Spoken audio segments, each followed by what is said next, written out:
Why am I sitting down with my wife at Ruth Chris and I see dudes walking by with their pants sagging, with their jeans sagging? This is supposed to be an establishment. Ruth's Chris Steakhouse owners crack down on diners dress. So, I'm guessing the Ruth's Chris management probably thought that she was with this group that got into an altercation.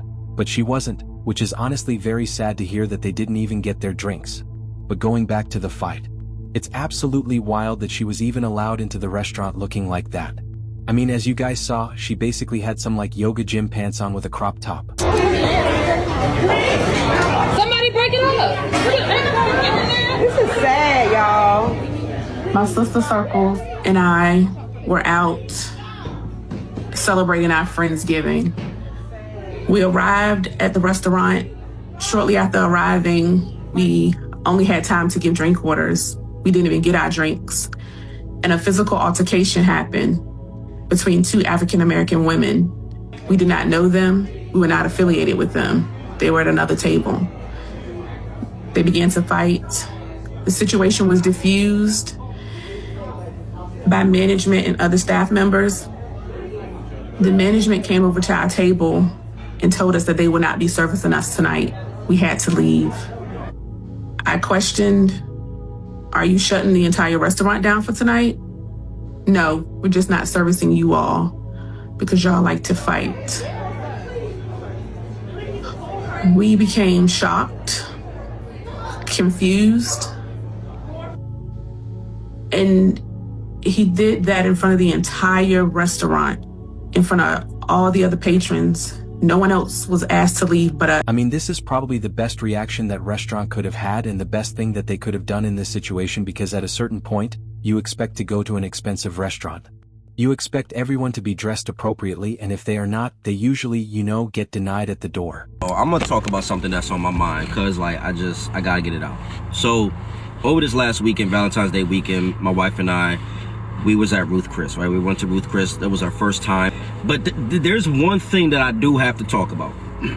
Why am I sitting down with my wife at Ruth Chris, cutting into this nice ribeye, and I see dudes walking by with their pants sagging, with their jeans sagging, with these bubble coats with their hoods on? Like, yo, we gotta stop. Like, we gotta stop. And we gotta understand, like, yo, there's a time and place for every. First of all, how the world reads us is a reality. Like, yo, the way you present yourself is how the world reads you. We already are fighting an uphill battle at times. And I understand there's a lot of systematic things, but like, why are you, like, we gotta do better. Like, at Ruth Chris, this is supposed to be an establishment that, you know what kind of establishment you go. See, that's the thing, like, you know you're not going to no Applebee's. You know you're not going to Chili's. You know you're not going to Texas Roadhouse. You know you're not going to, you know what I'm saying? And there's nothing against those places. I'll eat at all those places. I'm not too bougie for none of them places. But like, you know you're not going there. Why are you bringing this like energy? Why are you bringing this like attire that, come on, jeans sagging? You can't, you eating at Ruth Chris, you can go buy a belt. I hate that for us. I hate that we do that. Or like, us men, we got to do better as men. Like, so it turns out, not only did Ruth Chris see that video, they liked that video. Not only did they like that video, they just came out with a statement saying they're about to reinforce a dress code policy in their restaurants.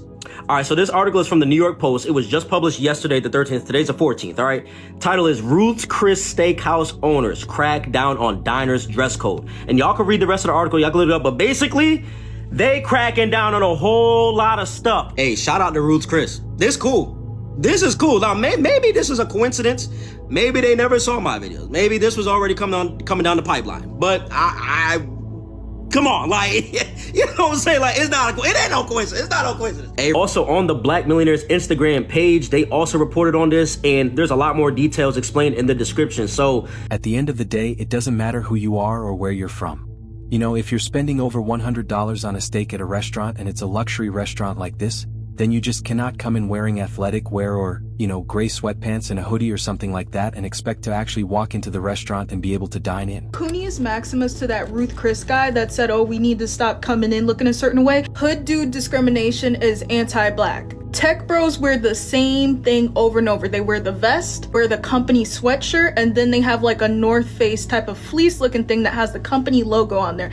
The tech guy will wear the same thing over and over, and no one's bothering him or telling him he needs to dress up. There are rich people that wear the same thing over and over, and plain clothes at that. A good hood dude is going to put his money out and be like, here, this is your tip. A good hood dude is going to give everybody that came to the table to help with the service a tip and introduce himself and talk to them. There are rich, wealthy people that itemize the bill. In a capitalist society, you have to have a capitalistic mindset on all levels. Wealthy person running a business is going to say, let me cut corners in certain areas, and they'll also implement that in their daily life too. Ruth Chris is not discriminating against them. We don't want Ruth Chris to start discriminating against them. If Ruth Chris isn't saying anything, why are you coming up with these rules? I don't think the original creator that said this has been around real rich people, real wealthy people. He needs to take a trip to San Francisco and sit around with tech bros. He needs to come to New York City and go with the finance bros. The finance bros too.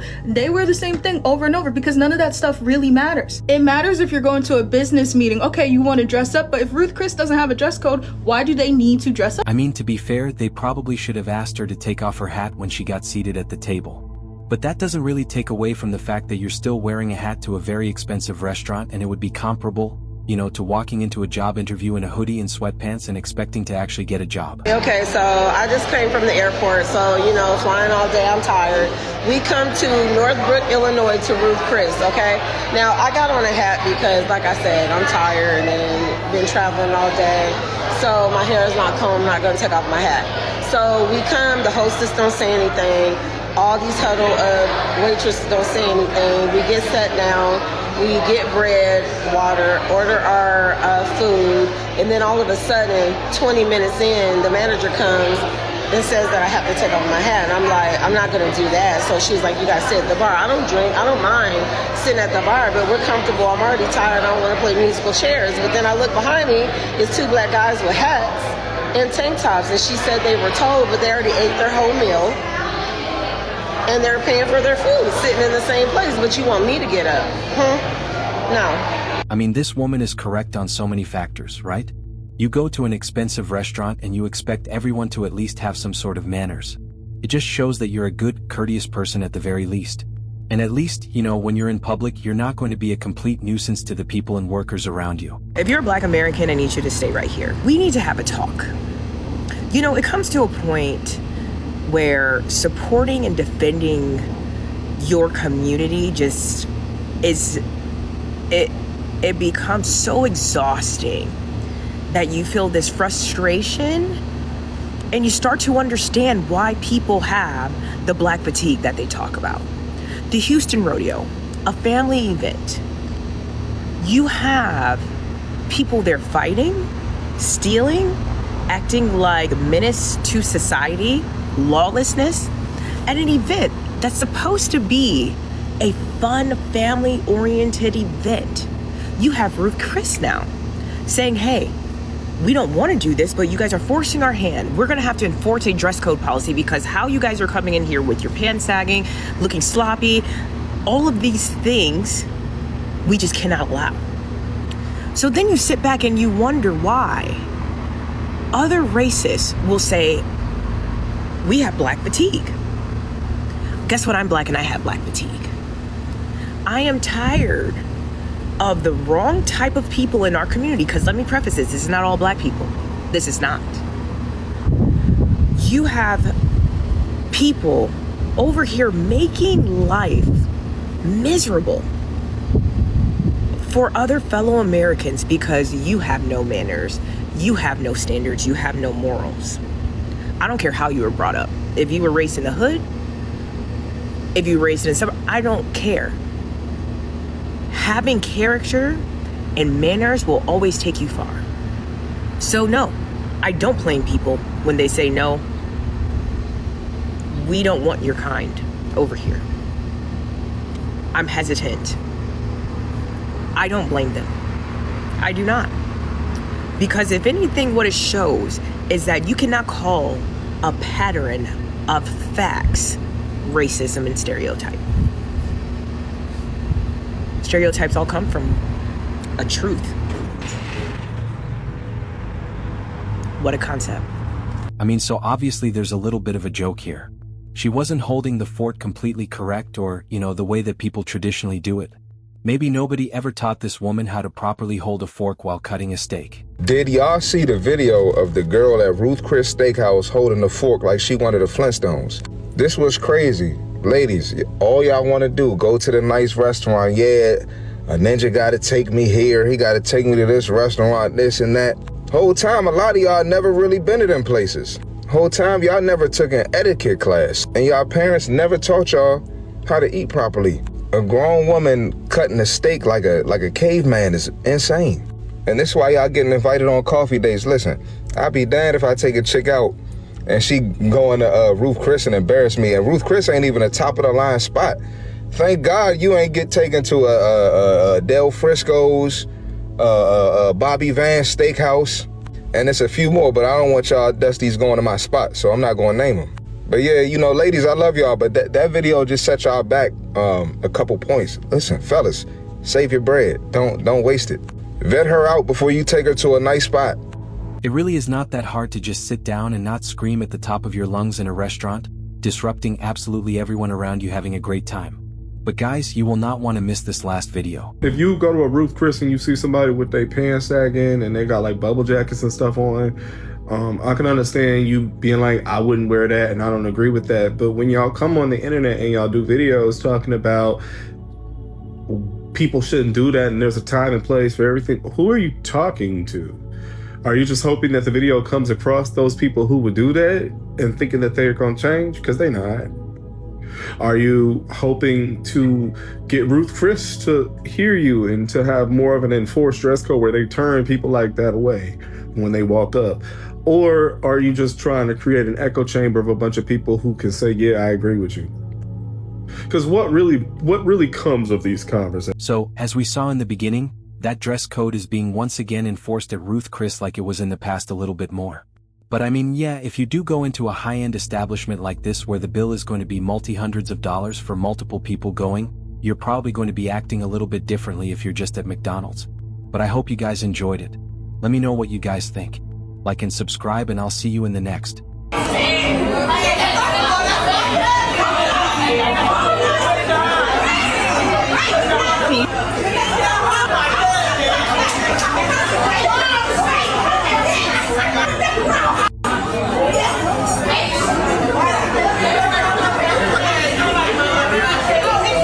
Why is it always a group of women in these places, loud, obnoxious, inconsiderate, unruly, uncouth, showing no class, disturbing everybody's dinner? Okay, act like you've been somewhere before. Sit down, eat them damn lamb chops, mashed potatoes, and asparagus with a low whisper. Use your quiet voice. Do us all a favor. Whenever the hood, or people from the hood, ghetto people, however y'all want to identify it, right? Whenever that is the topic of discussion, whenever that's the discourse online, I typically stay out of it because what I find is most people, right, have a fundamental understanding of like people that live in the hood, the ghetto, even people that mean well. They'll get on here and they'll have talking points and they'll miss the mark as well.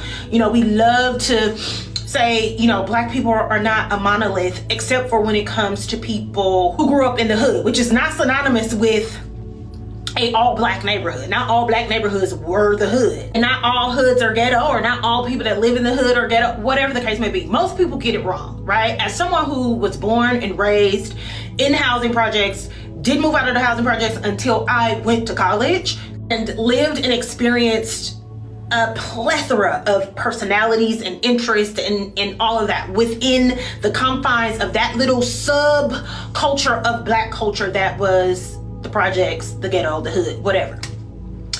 This conversation about Ruth Chris is so funny to me because, like I said, even people that have well-meaning takes will say something like, I mean, it's just Ruth Chris.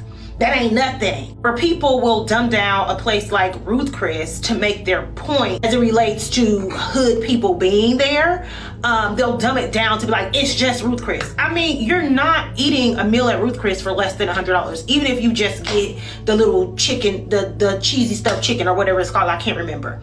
That's not a cheap meal. I'm like, these the same people. If I post a $100 shirt, you asking me for a dupe. This is the same demographic of people. If I post a $100 shirt, you're asking me for a dupe. My bigger point in this conversation comes from someone who was actually a hostess at Ruth Chris for years. The demographic of people that those waiters looked forward to the most to come through that door were the hood dudes and athletes.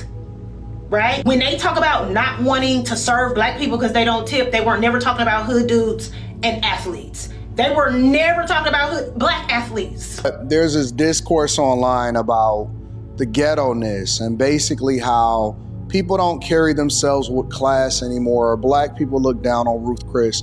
And I don't know why Ruth Chris is the one that is catching all of the flack or the hell for this for whatever reason, but basically saying that, you know, we need to carry ourselves a little bit differently when we go into high-end establishments like that. I've only been to Ruth Chris one time, and that was in Biloxi, Mississippi. I don't even know if I'm saying that right. Some people say Biloxi, some people say Biloxi. But I've been there one time, dressed up. It was a nice situation. Don't remember exactly how much the bill was, but it was a more fine dining type of experience. And I believe, if I'm not mistaken, back then that they actually required for you to have a dress code in order to get in.